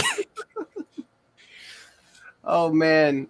Yeah, so they talk about that, but they don't go into too much detail about the fight scenes. However, there's a good chunk of these spoilers that talks about the end of the movie. Oh yeah, but and that's where we're getting. We're almost there. Into this. You know what that sound is? You know what that is? No. Clap of monkey cheeks being beaten by lizard. Monkey cheeks clapped. But so let's talk about the end of the film. Hang on. I want to give you this real quick. This is something at the very top of the document. It says this movie is more sci-fi and horror than the previous MonsterVerse films. This film is under 2 hours, and the Playmates toy line is spot on with recreating scenes from the film. It is the most action-packed film in the MonsterVerse and more interesting story-wise. It's experimental, but in a safe popcorn film way. Imagery you'd never imagine seeing. Okay, so again, he's a marketing guy. He's doing this because he wants to hype up people. It's been dry. It's been a dry season. Like being a Godzilla fan and a Halo fan has sucked. And being a fan too, because everything has been dry for me. I mean, of course, I like Ultraman. I've been watching Z. I know you don't like Ultraman fans, so of course that hasn't been something you've been into. But again, I mean, any good content. Although I got the Demon Souls reveal, and then finally got my Infinite reveal. That was trash. But this got me excited. Don't you laugh at me? No, I'm agreeing with you. I saw the Infinite trailer too, and I was like, yeah, but you like it for probably different reasons than I do. But no, I thought it was trash. I was like, why are you going to show us a trailer of armor being put together? Bitch, please. We'll have to talk about that post stream. But I think that it says, well, hang on. It also goes to say Godzilla and Kong have 4 fights throughout the film. The aircraft carrier scene, which is 2 to 3 minutes. The Hong Kong scene, which is 5 minutes. And interestingly enough, he put this in the document, no cuts to anything else. Thank you, Adam Wingard. Hollow Earth, Weekend Godzilla versus Mechagodzilla. Kong shows up at the last minute before Godzilla gets defeated, which I'm okay with that because Mechagodzilla has defeated Godzilla almost every time they fought, unless he had backup. And then the Hollow Earth 2, Godzilla and Kong versus Mechagodzilla. Mm-hmm. So there is a team up. Yeah. It is the Justice League. Okay, I'm sorry. Anyone who was like, "Oh, please don't team up. Please don't team up." Come on, dude. You knew that was going to happen. Yeah. Everyone. The thing is that if Kong beat Godzilla, like just handily, and that's how the film ended, I think Kong fans would be happy. Not a lot of Godzilla fans would be happy. But if and then if Godzilla beat Kong, the Godzilla fans who are rooting for Kong would be like, okay, and then the Kong fans would not be happy. Godzilla fans would be happy. The fact is that there is going to be a portion of the audience who are fans who are not going to like if one of them overtly won. Right. No. This Space Chicken says it best. If you really want to understand how this movie's going to play out, go watch Batman versus Superman. Mm-hmm. That's exactly how this is playing out. Doomsday is Mechagodzilla, right? Yeah, Batman and Superman. Obviously, Superman's Godzilla because and then Batman is Kong because and we'll get we'll get to reasons for this very, very soon because we're getting towards the end of this. Monkey is Batman because he's the overrated favorite. I had a little slurp in there too because that's not why I said it. It's because of what happens at the end of Batman versus Superman. Well, of course that too. oh my, the endings of this. Okay, let's get into the endings. Right about this. You want to read these out? Okay, so We'll kind of go. It's kind of going to jump a little bit all over the place.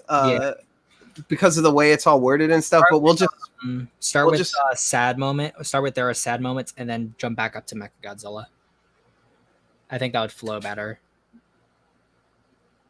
There are sad moments. Yeah, it's right below the Mechagodzilla, and then that's right below the Godzilla wins part. Oh, okay. So there are sad moments in the film. Mechagodzilla tortures Godzilla, influenced by Ghidorah. Mm-hmm. Goji's bleeding from his mouth. Callback. And Mechagodzilla pierces his chest. Oh, we didn't get into this one. Yeah. Battle damage, all the battle damage. That's accurate. That's accurate. It's very accurate. The apparently, so the battle damage stuff. So let's go. I'm gonna go down to the bottom of the document. It says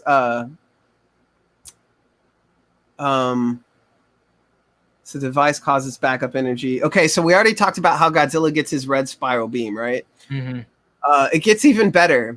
Godzilla's red beam is focused like Shin Godzilla's and spreads out into flames. It melts Mechagodzilla's right arm. So now they're taking from Shin Godzilla. They're really trying to hope to capture that Japanese audience that has no clue about what's going on in the MonsterVerse. Says Kong is nearly Godzilla's height. His head reaches Godzilla's neck. His axe is made from, we got the broken spines part. It says Godzilla gets Kong's axe to the chest, knocking both back with a pulse. And let's talk about actually, a King Kong channel predicted or wanted this to happen, so you can say it out to make the Monkey Man happy. Who?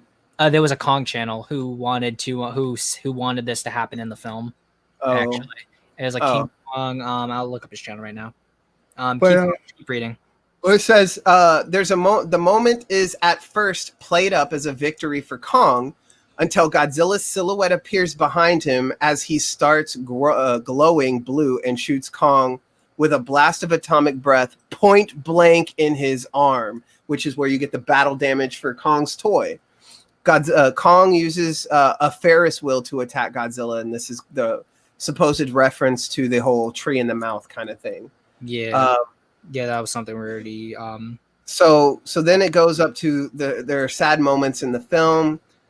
So we go back to Godzilla is bleeding from his mouth, and Mechagodzilla pierces his chest wound with his tail and twists it. So it's like stabbing the knife into the wound and twisting it. Yeah.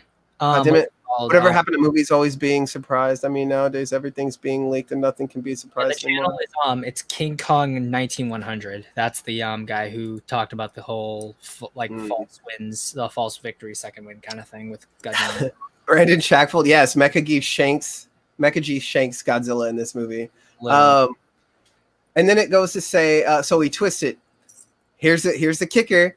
As Skull Island sinks, Kong helps a few animals and Titans escape at the cost of him almost falling into a sinkhole or to the sinkhole. Godzilla uses his tail to propel Kong out, leading to a scene with them looking back at each other as Godzilla is trapped inside the sinkhole. Reference Godzilla 1984. As he falls. Oh, you know what it reminds me of is like that scene from Terminator 2, the doo-doo-doo. Oh yeah. Doo-doo-doo. He's got the thumbs up. I can just imagine Godzilla just going doo-doo-doo-doo-doo. So I would love that if they try to do something like that with Godzilla. So Kong again, reference Batman versus Superman. Superman goes down, even though he was helping Batman at the end, and Kong Batman ends up being the one who is still alive and doing stuff at the end of this movie. Yeah, but he still lost the fight, though. It doesn't matter if he lost the fight.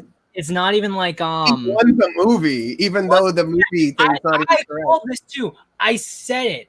I said that Kong was Kong, even in this film, even if he lost the fight, he wouldn't lose the movie. Right. He was never gonna lose the movie. It's King Kong.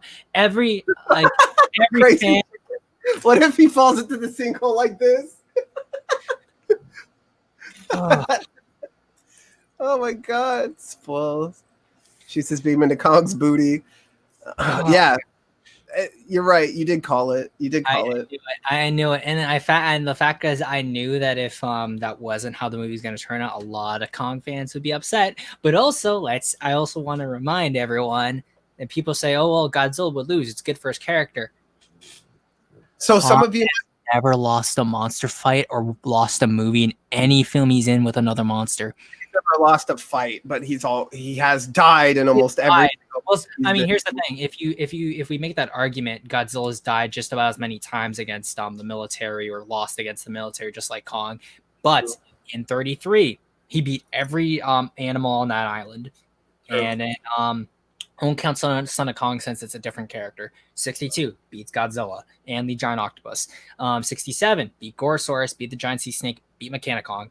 And then obviously the King Kong show, he's going to beat every monster there. Even though he wasn't in Ebra Horror of the Deep, he was supposed to be in Ebra Horror of the Deep. He would have beaten Ebra, so there's that. And then in the remake, the De Laurentiis remake, he beat the giant snake that was in that movie. The one other monster in that movie. They shouldn't have even had a monster in that movie.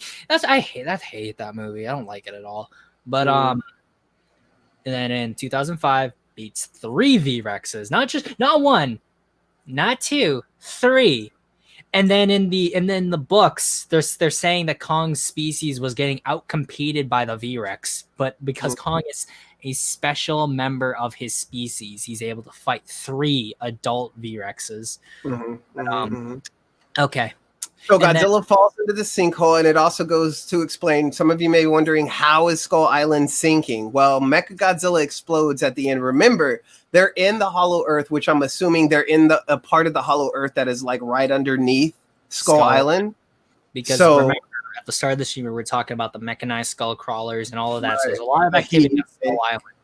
So Mechagodzilla explodes, causing a chain reaction that leads to Skull Island sinking, trapping Godzilla and Kong, but Godzilla saves Kong, obviously, allows him to escape.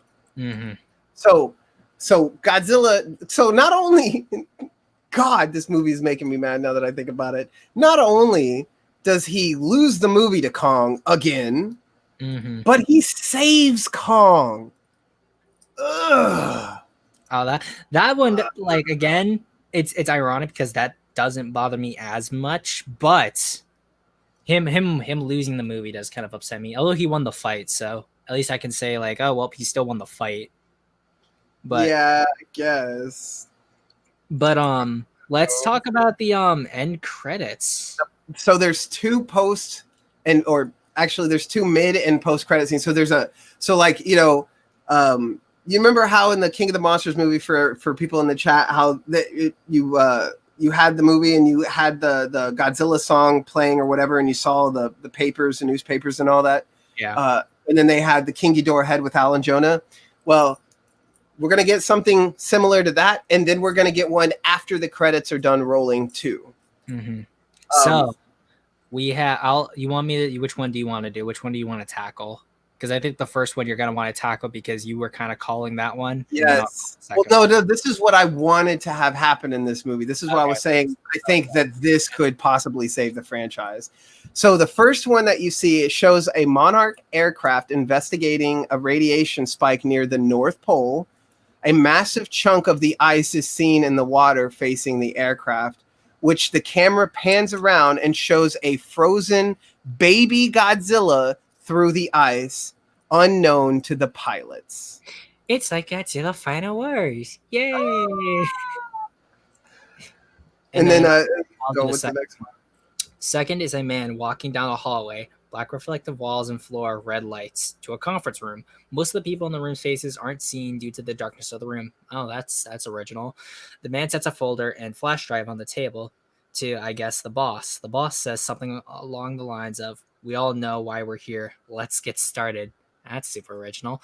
The screen behind the man lights up, showing Operation Destroy All Monsters, and some type of blueprint that's half cut off by the screen, but looks like a monster/robot. Robots! Robots again! No, they did. I told you about Hong Kong, James, real quick. Sorry, he's saying they forgot to. No. I specifically talked about it. They say Hong Kong is going to be a 5-minute battle with no cuts to anything else. Mm-hmm. Bro, am I kidding? No, Baby Godzilla confirmed. Baby Godzilla confirmed. You know what's ironic is that Entertainment Talk Nation was like, yo, if we see a Mechagodzilla or if we see a Baby Godzilla, the audience is gonna laugh. And I mean, like, I guess sure. They're not playing Baby Godzilla up for cutes. It looks like we're gonna be I don't even think we're gonna get to see him. He's supposed to be encased in ice, frozen in ice. Where it's essentially like it's like the scene in Final Wars where we have Godzilla frozen in ice, which also calls back to a Baby Godzilla as well because of the end of Destroya. But yeah, it's really ironic because so many fan theories and like images always had like the plan for the Monsterverse, and Destroy All Monsters was always like part of that, of the hypothetical plan they wanted to see the Monsterverse do. And I bet you this was planned so that Destroy All Monsters would be like the sort of hyping up end credit scene. And that was even something they talked about in Destroy All Monsters, not Destroy King of the Monsters, because there's the people with the posters going Destroy All Monsters. So I knew something Destroy All Monsters related was going to be tying back to this film. If you guys, and this is conspiracy, this is me this is totally conspiracy space chicken on my part. If you guys in the chat have not listened to my audio dramas, this talk about a new monster / robot very well could be Gigan. And I made an idea for this story in my Project Gigan audio drama and how Gigan actually comes to be in the Monsterverse. And I would not be surprised if someone from Legendary heard my audio drama and stole the idea. I don't want to say stole, but it inspired their idea. So I could totally see Gigan possibly coming into the Monsterverse if we get another film after this one, which I don't think we will because of everything that's going to be in this movie. They're trying to do an end game, like they're trying to do Infinity War Part 1 with the Monsterverse. Yeah, and that's what this sounds like to me. And, except they haven't built it up. They haven't built it up over a decade, so it's not going to be that impactful. It's the DC universe again, but with Godzilla. Except I would guess maybe more the movies were I would say like general public's kind of about them anyway. So, but that's essentially all the spoilers. Did we miss anything really at all that, like of any importance? We may have missed a few small details, but anything that like I think really needs to be said. The cyborg skull crawlers are introduced. A brief scene shows their mouths and legs are replaced with a brief scene, whatever the hell that means. He talked about that at the start of the stream. So Baby Godzilla is shown by a post-credit scene. Mechagodzilla is built as backup. Red Beam. We've got that. No. We touched on everything that came out in this document, I think. Yeah. We have now gone through all of the tisms. So yeah. But since we are essentially at the end of the stream, I will take off the explicit spoiler, and I want to put up the screen here, and I will just read it out for you. Do not share the stream with anyone. Do not send this to other channels unless they overtly want to be spoiled. You can, if like you've been debating with these channels and this validates you in any way, shape, or form, that is cool. Happy for you. I'm happy I'm right. If these are right, I'm right in a lot of ways, and I've been right for a few years now. Same can be said about Adam, but do not overtly go out of your way to ruin someone else's day because they don't want to be spoiled by sending them this. Or do not overtly try to mention any of this stuff to people who don't want to be spoiled. Like, even if you don't like the person, there are some people who I don't agree with, and I wouldn't send this to them because I could be like, ha, look, I'm right. Ha, how do you feel? No, don't. This specifically was for people who wanted to be spoiled or did not care and wanted to come into the stream and enjoy the conversation. So please don't. And if I find out, even if I like you and I think you're a cool person, I may block you or I may not associate with you because I'm telling you right now, do not share this with anyone who does not want to overtly be spoiled. Oh yeah, Godzilla's theme is coming back in this movie, but kind of, sort of. It's not really going to be like what you heard in King of the Monsters or anything like that. That's the only theme coming. We're not getting Mechagodzilla's theme. We're not getting any other theme. We're not getting multiple themes anyway, so I'm happy that we're not getting a specific one. So yeah, again, that's what I'm saying. Don't share this with anyone unless they overtly want to be spoiled. I hope I make that abundantly clear. Understood?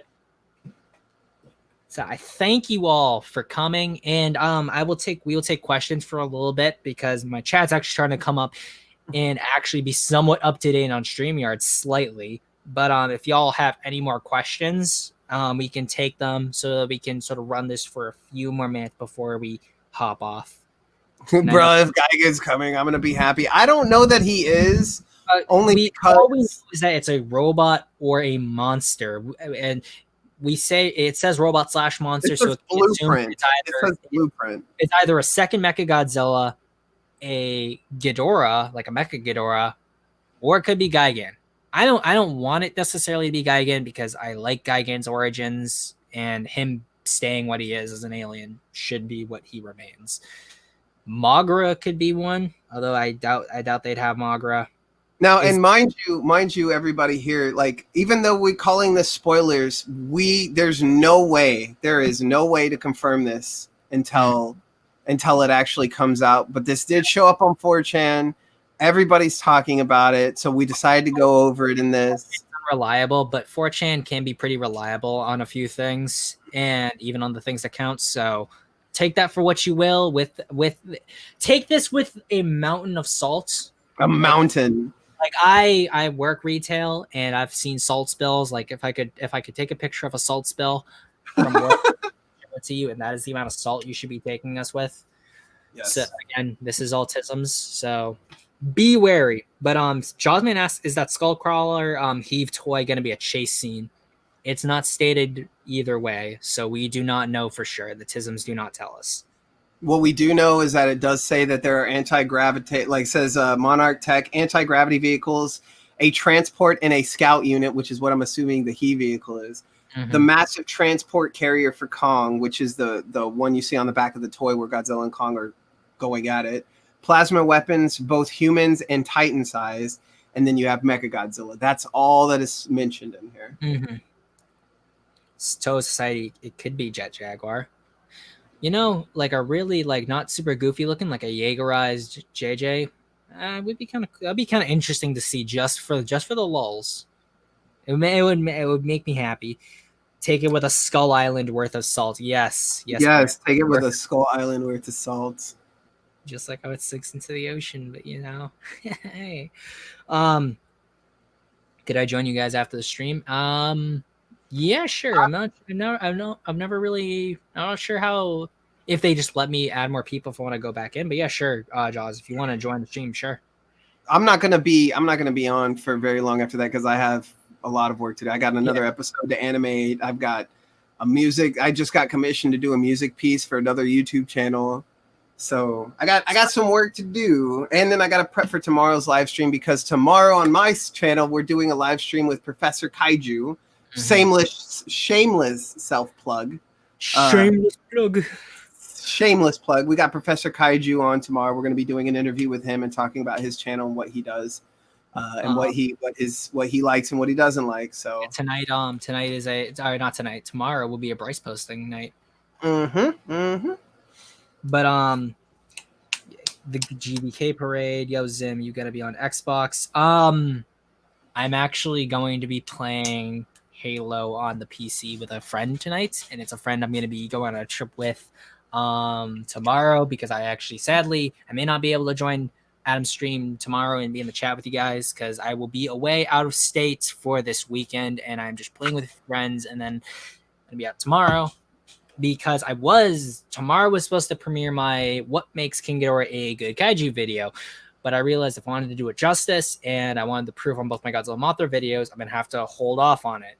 And because that's probably going to be pushed back to it, probably the week after next week, because I'm going to switch it up. I have 2 other videos planned. I'm going to be talking about Lost Kaiju Designs, Godzilla 94. So we're going to be talking about the 94 design because there was something on Twitter that sparked the reason for me doing this video. I'm finally putting an argument to rest. Yes, it's 98 related, guys. You can all laugh. Ha, ha, ha, ha. 98 too much. And then I'll be talking about, it would be essentially a list of every kaiju game that is going to be coming out or is out now. So this will send you guys information about any kaiju games you may want to like look up, join betas for, be excited for, etc., etc. Because I'm obviously still doing Godzilla content, but just kaiju content in general is what I want to be doing for y'all. So, and then I also have a kaiju character review, Vesuvius, that's going to be coming out relatively soon. I want that because I promised Ollie that I would be doing that soon, and I will be making that the big upload for me, most likely the following week or so. I just want to get it out in those next 2 weeks.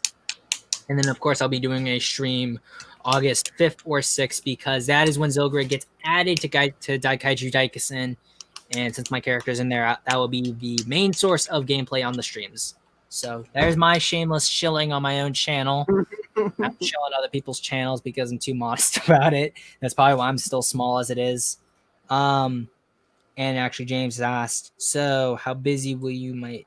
Might send something on your way that I've been working on for you. Send it. Hopefully, where I'm at has Wi-Fi because I will be writing scripts and stuff while I'm on the trip. Because even though I'm going up with friends, I'm using this as an opportunity to get away from everything. I don't have to worry about drama. I don't have to keep up to date with news. It's just my time to be creative and ignore my friends, even though I'm supposed to be up there with my friends because, you know, antisocial in a social situation. And we'll just have this up for about 4 more minutes, and then 9:25 we will be ending the stream. Yes, I will look it up on Discord after the end of the stream, James. Thank you. So any more questions for either me or Adam, let us know now or forever hold your peace or wait till Adam's stream tomorrow where you get to make fun of Bryce and bully him. Right. You actually, I will, if someone at the end of the Bryce stream tomorrow, if you make a good Bryce posting meme, next G Fest, I will buy you a beer if you're old enough, or I will buy you something from the dealer's room, not of your choice because I'm cheap like that. So, I have a lot of other things I'm buying at G Fest. So something free is something free. It's something free, but I won't make it something silly like a Gashapon or something. It will be something of somewhat worth. So if you make a good Bryce meme tomorrow, I will buy you something at the dealer's room. Come next G Fest if you go. And I know a lot of you guys are also in my Discord. Please don't spoil it. If you're going to talk about this stuff, I have a spoiler room in the Discord. Don't just randomly talk about this stuff. Us being here talking about it here, this was overtly, it was called a spoiler stream. Y'all come here knowing there was be about spoilers. This is not an excuse to spoil other people who don't want to be spoiled or talk about it in places where spoilers are not allowed. Right. Please. Because it's not that I don't want to talk about spoilers or anything on my channel, but this is something that neither of us can actually hashtag confirm. Mm-hmm. It's just something we found on that was brought to our attention on 4chan. A lot of people have been messaging me about it. It did validate a lot of things that we were saying in the community for a little while, so it was a little bit of a time to stroke our egos. Right, and it does make a lot of sense with what they're saying. Some of this stuff kind of bothers me. But at the same time, like a lot of this makes a lot of sense with the toys that we've got. I mean, the fact that you have, like it even told us Kong, Godzilla, and Mechagodzilla all have Hollow Earth colors. Like they have Hollow Earth versions of themselves. And then we just got a bunch of toys that say Godzilla and then Hollow Earth Godzilla and then Kong and then Hollow Earth Kong and so on and so forth. So, you know, exactly. It lines up. You can trust most of us. Spicy Pink Dragon. Don't worry, I know about it. I will find any of you if you ruin this for other people and spoil it for them who don't want to be. Let's just put it this way: if you want to talk more about this kind of stuff later in another stream with either one of us or whatever happens in the future, don't ruin your chances by spoiling this for other people. If they ask about it, if they want to know spoilers, or if anybody says, you know, hey, spoil whatever. I'm sure Zim, like, you can point him to this video, or you can point him to one of our Discords where the spoiler room is. But I will put it right here just once again on the stream, and I will read it out again. Do not share the stream with anyone. Do not send this to other channels unless they overtly want to be spoiled. Please respect other people's want to not be spoiled and go into this movie fresh. Please do that. Understood? And we are right now, essentially, we are at the time, and I am happy that everyone here enjoyed themselves. It's essentially 9:24. And I thank Adam for coming on. It was great to have him on here. I like hearing what he has to say because he is a monkey spirits. Conspiracy. The monkeytisms. Yeah. But, it was great monkeying around with all you guys. But I got to make like a banana and split. Boom. All the puns. I should just end all streams with puns now. But, yeah, as I've said, guys, I thank you all for coming, and I thank Adam for coming. And if you want to talk to us again, I've got my Discord information. I have Scrye's information listed in the description below. And without further ado, I'm Zimzilla signing off. And Scrye, want to have your little outro? Thanks for having me. It's been a pleasure. You guys be safe, and peace out.